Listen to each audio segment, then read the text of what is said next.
परम पूज्य आचार्य श्री महासमण जी के चरणों में वंदना। आप सभी से सादर जय जिनेन्द्र। हमने सुना माता धारिणी से जम्बू कुमार कहते हैं कि मैं ब्रह्मचर्य व्रत ले चुका हूँ और आप उन सबको सूचित कर दें, मैं किसी को धोखा नहीं दूंगा और शादी होने के दूसरे दिन सुबह ही उठते ही मैं दीक्षा लूँगा। तो माता धारिणी सबको सूचित कर देती है।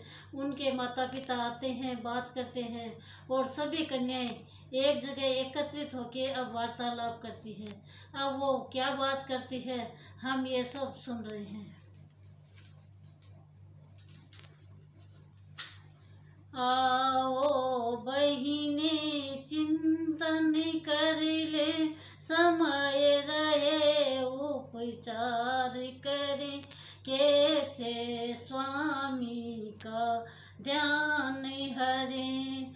अपनी मति की सूझबूझ से निज सपने साकार करें। आओ सब मिल कर काम करें।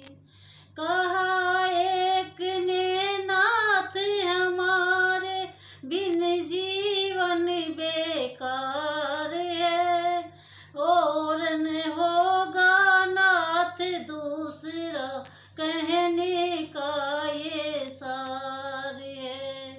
होगा जैसा देखा जाए, क्यों हम यूं इनकार करें। आओ सब मिल कर काम करें। आई द्वितीया की अब बारी, बोली भूल बड़ी भारी, शादी करने को ललचाए, छूटा मोह नहीं नारी। खुशी खुशी गृहस्थी बस जाए, ऐसा कोई काम करे। आओ सब मिल कर काम करें। अब पहली कन्या बोलती है कि पति के बिना जीवन सुना है, तो अब हमारा कोई दूसरा तो और स्वापति होने वाला नहीं है। हमको तो जिसने इसको वरण कर लिया है, अब हमारा यही पति रहेगा, तो अब ये सब चिंतन बेकार है, हमको शादी कर लेनी चाहिए।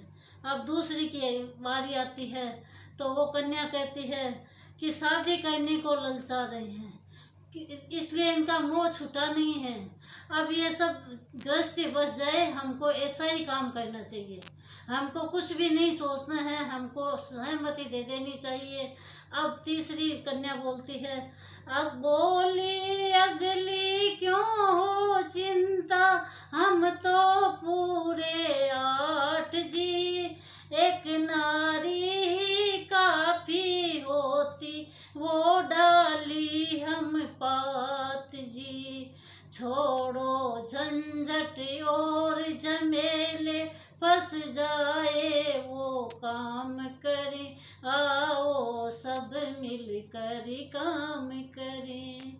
मात पिता की बात मान ली, हो गए शादी को तैयार, लग जाएगा तीर हमारा, करें यदि मीठी मनोहार। प्रेम पास में बांधे फिर से, ऐसा कोई प्लान करें। आओ सब मिल कर काम करें। खाने के हैं दांत और दिखाने के होते, बढ़ बढ़ कर ये डींगे हाके, बजते हैं बादल थोथी। बातों से हम ना घबराएं, शादी पर अब ध्यान धरें। आओ हम मिल कर काम करें। अब तीसरी कन्या कहती है कि एक औरत ही काफ़ी होती है जीवन बदलने के लिए, तो हम क्यों चिंता करें, हम तो 8 है। तो अब सब चिंता झमेले सब छोड़ दो और शादी के लिए तैयार हो जाओ। जब इन माता पिता की ही बात मान ली, शादी के लिए तैयार हो गए, तो अब हमारा भी ऐसा तीर लगेगा कि ये गृहस्थी बसाने के लिए तैयार हो जाएंगे। तो हम सबको अब चिंता नहीं करनी चाहिए और अपनी गृहस्थी बसानी चाहिए। अब जब सब कन्याएं मान लेती है तो शादी करने के लिए तैयार हो जाती है और जम्बू कुमार का विवाह धूमधाम से होता है। और कहते हैं कि अगर आज तक का सबसे ज़्यादा दहेज किसी का मिला है तो वह जम्बू कुमार का है। 99 करोड़ सोनइये, वस्त्र आभूषण, शादी होती है धूमधाम से और कन्याओं शादी करके नवोड़ा को साथ में लाते हैं। अब हम देखते हैं आगे की। 99 करोड़ सोनइये लाए, नौकर चाकर साथ में, करवट क्या लेते देखो रात में।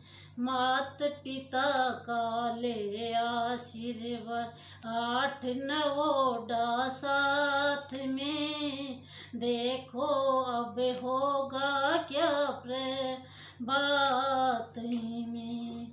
अब दहेज लेकर आते हैं, शादी हो गई धूमधाम से। अब आए और माता पिता का आशीर्वाद लिया और जब रात होती है तो वो अपने शयन कक्ष में जाते हैं। अब इधर उनके माता पिता कामना करते हैं, मात पिता तो करे कामना, सद्बुद्धि प्रभु तुम दे देना, भव्य कर ले इनको बस में, ऐसी शक्ति दे देना, जीत का सहरा देना हाथ में। चढ़े मजीठी रंग ये इसके, गृहस्थी निज की रम जाए, वैभव पड़ा सामने इसके, मिले को क्यों ये ठुकराए, समझा दो बहुओं मिलके साथ में। अब माता पिता ये कामना करते हैं कि कैसे में इसका जीवन बदल दे। इतना धन धान्य घर में वैभव पड़ा है, कहाँ कमी है, क्यों ये जो मिला हुआ है उसको ठुकरा के जा रहा है। तो अब जम्बू कुमार देखते हैं क्या करते हैं। अब वो अब शयन कक्ष में जाते हैं और सभी रानियों को लेकर। अब शयन कक्ष में जम गई 8 निज चतुराई, आंक रही हाव भाव ये व्यर्थ न जाए, एक दूजे को ताक रही, समझो अब बाजी अपने हाथ में।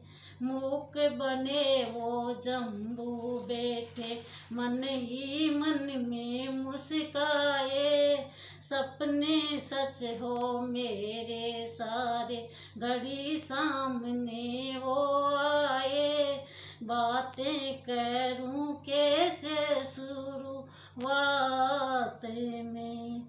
अब सभी एक जगह बैठी है और देख रही है एक दूसरे को कि कहीं हमारी बाजी हाथ से निकल जाए, हाथ से निकल न जाए।